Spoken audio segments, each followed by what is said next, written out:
resign! BBM resign!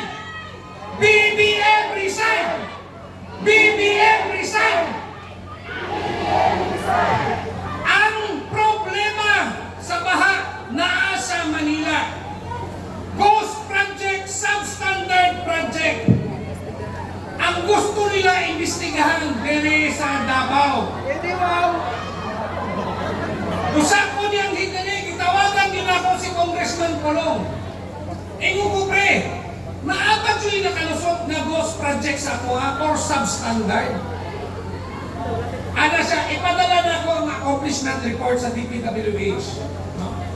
Ang sulti sa uban Congressman dili, ato nang imbestigahan.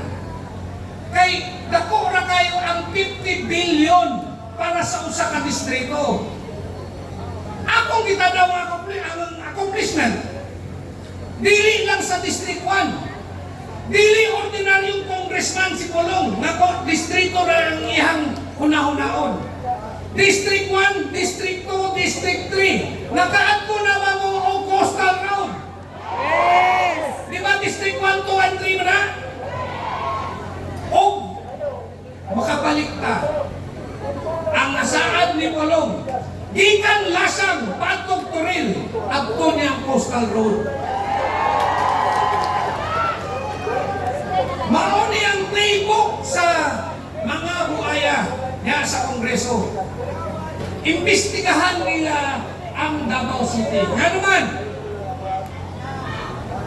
o lagi!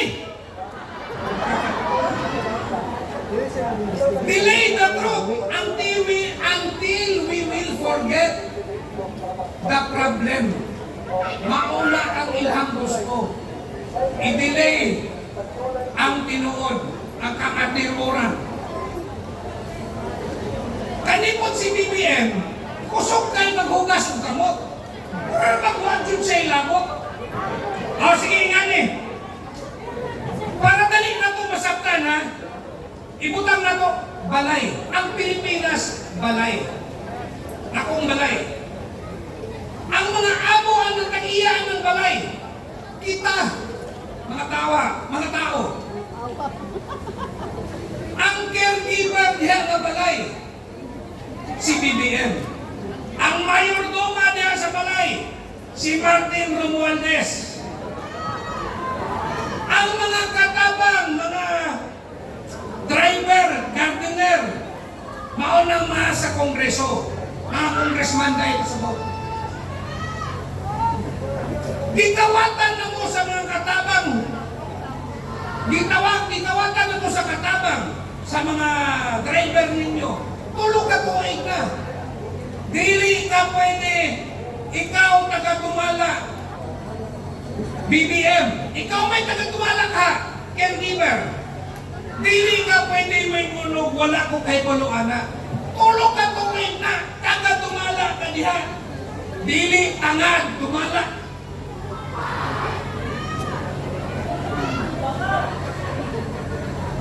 Na mayon siya, what may labot, anak? Bikot kumutuo. In the first place, sa sugod pa lang, hibalo na na sila ng kawatan nila ang Pilipinas. Nga naman, ano kung makasulti, anak? Ang Executive Order number 1, ang pinakauna niyang gisugo, tanggalon to ang PACC. Ibalo mo sa PACC? Presidential Anti-Corruption kung sa inisi. Basta, anti-corruption na. Iyang itanggal ka ron. Tapos mabingala siya, nga nung daghan corruption, bakit tayo nagkaganito? Ang tinuod, anak, gikan sa pagsugod sa paglingkod niya, ang gusto lang niya mawala ang iyang political rival. Kinsa man? Siyempre, si Inday Sara. Number 1 attempt nila. Utang ina ng PI na. Ibalo mo sa PI? People's Initiative, sakto ka. pilay bayad nila sa tarap mo pirma itong People's Initiative. 3,000 tara pirma. Hapit sila mo ito itong pumilyon kwentahan na ninyo. Unya mayroon siya, bakit tayo nagkaganito? Number 2 attempt, impeachment. Pirma sa mga congressman. Kaya nung gumawa ito, pirma sa mga congressman. Ingon si Inday, 150 million per congressman. Kwentahan na ninyo. 230 kabuok congressman times 150 million. Niya maingon siya, bakit tayo nagkaganito? Ikatulo, vote buying sa eleksyon. Kinsay nakadawat o kayo na dire? Kaya hata, dita mo amin. 5,000 karaulo to. Pila ka milyon ang ilang ihatag. 5,000 karaulo. Tapos, mamuta na ka karon. Bakit tayo nagkaganito? Palpak ang 1, palpak ang 2, palpak ang 3, ikaw ba't nila karon? Himuonon pa. Himuon nilang Ombudsman si Remulla. Questionable character. Ang ilang tumumana political persecution. Aron di nakadagan si Inday. Sa fake na si Pulong, fake na si Baste. O dili pa ganina mo saler kanang ombudsman nila, hindi na dyan kumahadlok. Masig himuon nila simbako, palayo. Makahuna-una sila lain. Ilang tugiyon ang mga Duterte. Hibalo sila magkakubot.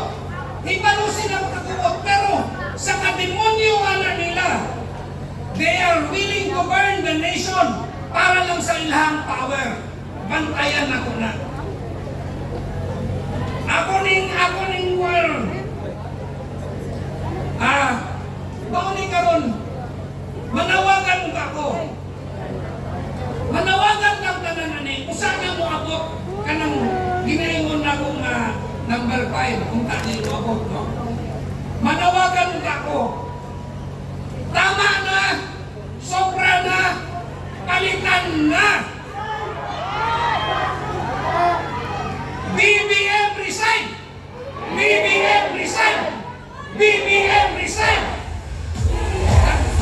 Daghang salamat sa inyong sakripisyo, daghang salamat sa inyong oras. Mayong gabi ug dalay ko ng Diyos.